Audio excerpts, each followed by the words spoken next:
guys, welcome back to the page. Thank you so much for being here today. If you're new, my name is Sarah. I'm a Christian life coach and content creator, and I just like to come on here and share different faith-based videos with you guys, and oftentimes my husband Adam will join as well. So I'm not feeling 100% today, so my energy is a little bit low.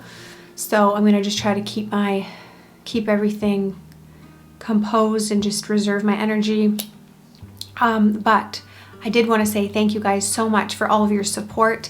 And I'm using the new camera right now that so many of you contributed to through prayers, through Patreon, and through PayPal. So thank you honestly so much. It's just so kind, and I just really appreciate it. I am still going to be using my old camera as well for many other things, but it really is helpful to have a camera that I can just take around with me and make more spontaneous messages. So for this video for today, the message is, praise the Lord that He didn't give us all the things that we once prayed for. I'm sure just hearing this, you're able to look back at so many different times of your life where you were praying and wanting something so badly, and God didn't answer it either in the way that you thought He would, or the timing that you thought He would, or maybe He took the desire away altogether and gave you something totally new. And it's easy to look back and be thankful, but it's hard in the moment to understand what He's doing. So I just wanted to share with you guys kind of like a testimony of a few things in my life where this happened, to hopefully encourage you and give you hope when I'm able to share with you the things that I once wanted, that I prayed for and were my whole world and didn't turn out. But I look back now and I'm like, oh my gosh, wow, like God is so good. And it's really His grace over our lives so often, like so many times where there's a closed door or there's a no, it's actually Him being so gracious to us and saving us from pain and heartbreak and wasted time. So I'm just going to quickly share a couple mini stories with you guys, like really mini, before I get to these two stories that are like more of the message and really drive the point home. But the mini stories are that when I was 18, not following the Lord, I grew up in a Christian home, so I would have called myself a Christian, but I was not following the Lord, let's just say that. And I so badly wanted to go to university as opposed to college. It didn't have anything to do with what it was going to give me, because I wanted to go to school for photography or just something artistic. And anyways, it was really about the status of it for me, that I just thought if I go to university, I'm going to come across as like way more intelligent or whatever. So that's really why I wanted to go to university instead of college. And the other thing is that I so badly wanted to live on campus and really have that experience, and probably just wanted that party lifestyle as well. And both of the doors just totally shut. Like, for an example, with the story of going away, living on campus, basically I received a letter in the mail and it said, you never responded to the first letter of acceptance. So basically we've retracted our offer. So I never received this first letter of acceptance that would have allowed me to go to this school and live on campus and have this lifestyle that I wanted at the time. But really looking back, I'm like, that was seriously God's grace on my life, not allowing me to go there, not allowing me to go to this like party school and live on campus. And I ended up staying at home with my parents instead. Again, just a little mini story is also that even with the internship, I so badly, like again, at the time, these things were my world. They were like everything to me. So after I graduated, we were supposed to do an internship, and I so badly wanted to have an internship at eTalk or MTV. I like idolized and worshipped these stations, and like, I need to work there. And again, God just totally shut the door, and instead He opened the door to have me working at a Christian television television network organization as my internship. And it really went to show that the doors that God shut, no man could open, because it literally, like, it didn't even make sense. And I'm sure that you guys have experiences before going either way. A door that it doesn't make sense for you not to be able to get into, it's closed, and no matter what, you can't get in. Or a door that you never could have been qualified for, somehow it was opened. You never would have had the chance to get it, somehow it was opened. And it really is just so true about God opening and closing doors. But the two main stories that I wanted to share with you guys, and then I'll also just even explain how I can see God's grace over my life when I look back at even the other stories. So at around that same time, I was in a relationship that I wanted more than anything. I wanted so badly for it to work out. Obviously, it was not a godly relationship. Like literally my self-esteem and my view of myself, it was just a total mess. Like it was like an absolute disaster. It was actually very, very, very toxic as well. Very toxic. And I would pray all the time and ask the Lord to allow this relationship to work out, even though I wasn't even following him or like living as a Christian, and this was not a Christian relationship by any sort. After years, it didn't end up working out. And then I received this prophetic word. And again, I wasn't walking as a Christian. Anyway, so I received this word, this really, really beautiful word from someone who's now like my spiritual director and mentor in a sense. And she said, I got this vision of a house, and the house was on fire, and you were in the house, and this was representing the relationship that you were in. And then I saw a fireman come, and he rescued you from this burning house. And she said, the Lord was showing me that I came in as a fireman, and I saved you from a burning house that would have ended up in a future of destruction for you. And there was another word. It was destruction and like turmoil or something like that. But it was like this really, really powerful, clear picture that God was saying, like, I saved you from this. This is what you wanted so badly, and I saved you from it. Now I got this word when I was like 20 years old or 21 years old. And then she said afterwards, she's like, I just got this beautiful vision for you, and it's about your future husband.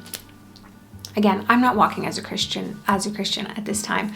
And she's like, there was this field, this beautiful field full of flowers. And then there was like a puddle of mud on the ground.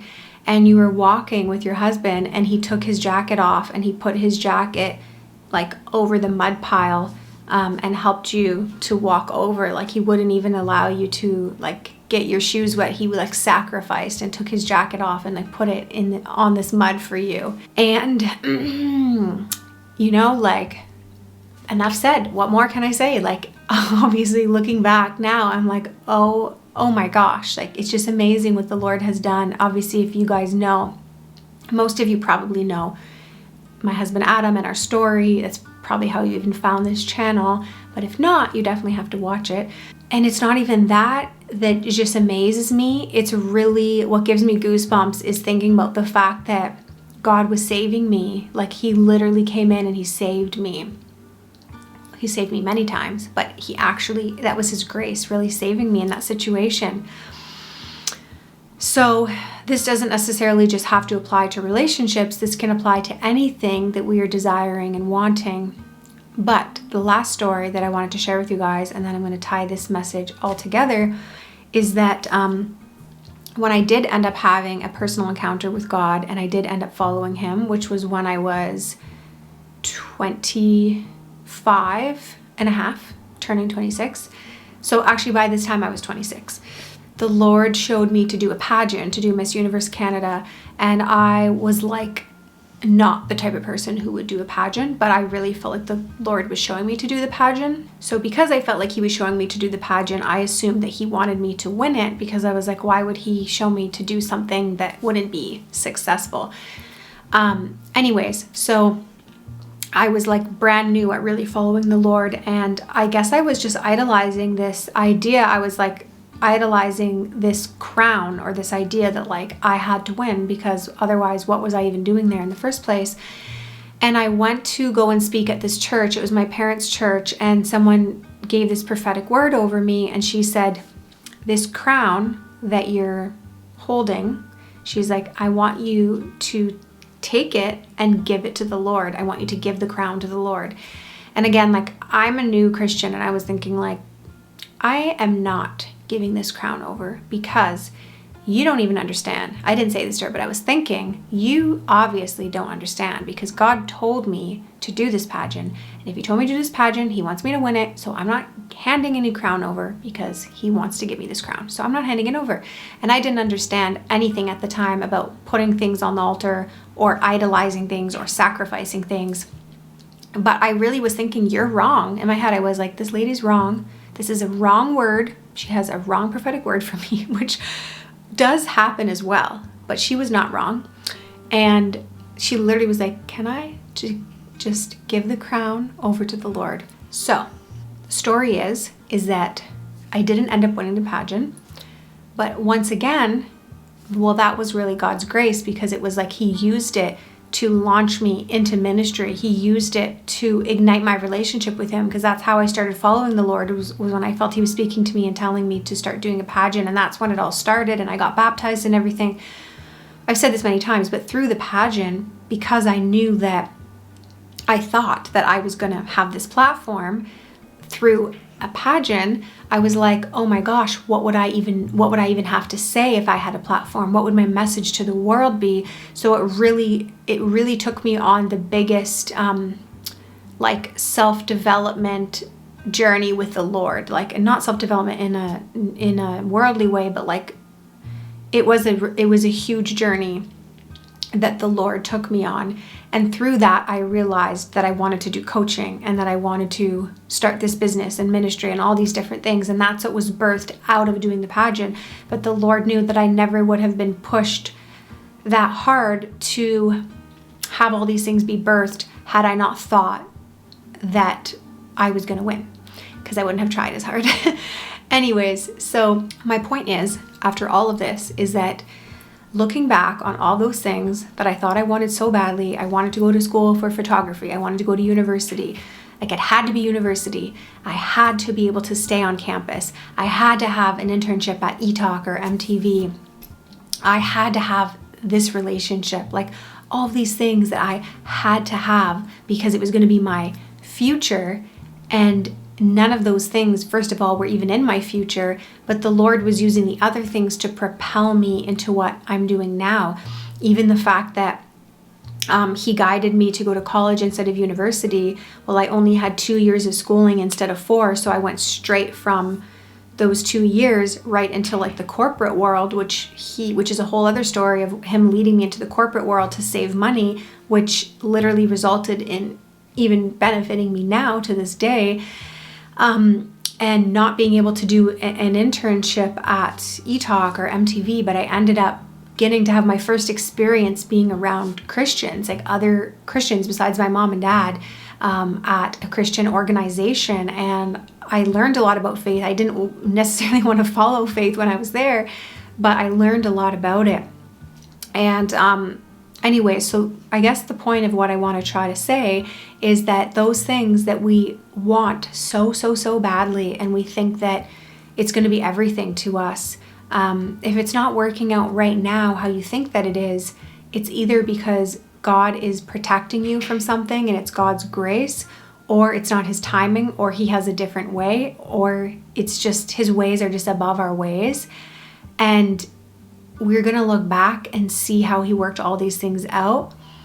But in the meantime, instead of having to wait to look back, we can trust now, knowing that we can look back, knowing that he knows better, and we can look back at all the things that he did bring us through and think about how it's really his divine grace, and he's just so kind to protect us in the ways that he has been. And the last thing is that I think we need to try to be like how I wasn't with the crown, which is like, no, I'm holding on to it. It's mine. And it's like, no, you need to give it to the Lord. Give it over to the Lord, because he knows best. And I really think that through all these things that have happened, the Lord has really taught me to hold, I'm not going to say every single thing, but I really tried to hold everything very loosely in my hands, because I'm like, he knows best and he can change things in any moment. And so that's kind of the posture that I find to be very helpful, is to hold everything with open hands, because then you don't find your identity in it. You don't idolize it. You don't put your hope into it. And it grows your relationship with the Lord, because you can really trust him. So I hope that can speak to somebody today of all of my past things that have happened that didn't work out in the way that I wanted them to. I hope that whether you're 18 or 68, I hope that you're able to hear this message and it can resonate with you, that the Lord really does care about the details of your life. He cares about the details of your heart. He hears your prayers. He's not ignoring you, but He does know what's best. And so I hope that that blesses you guys today. That's my message for today. Thank you guys so much for subscribing and for liking these videos. It helps out so much, for commenting below. And then in the description, all the links are there. If you want to support us and become a Patreon, if you want to sign up to become a Christian life coach, which is going to be enrollment for 2023, if you want to shop Christian clothing line, if you want to listen to Christian podcast, all these different things, all the links are below. And that's my message for today. So bless you and have a great day.